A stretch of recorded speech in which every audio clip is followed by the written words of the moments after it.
जय श्री कृष्ण मित्रों। क्या आपने कभी किसी नदी में 1 रुपये का सिक्का डाला है? क्या आपने सोचा है ऐसा करने से वास्तव में क्या होता है? कि ये सिर्फ एक परंपरा है या उसके पीछे कोई गहरा रहस्य छुपा है?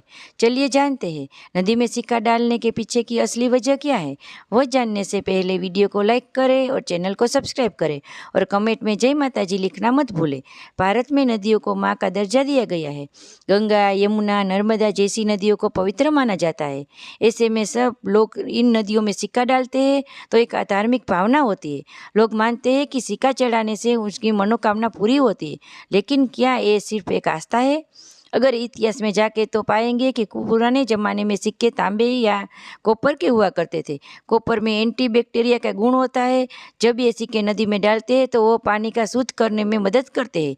इसीलिए ये परंपरा शुरू हुई ताकि जल शुद्ध बना रहे और धर्म की निभाया जाए। आजकल के सिक्के तांबे के नहीं होते तो क्या अब इसका इरादा का कोई फ़ायदा है? आज के सिक्कों में जल को कोई फ़ायदा नहीं होता, बल्कि अगर इस हम ये अंधविश्वास में जाकर भारी मात्रा में सिक्के डालें तो ये नदियों को प्रदूषित करता है। परंपरा निभाइए लेकिन समझदारी के साथ।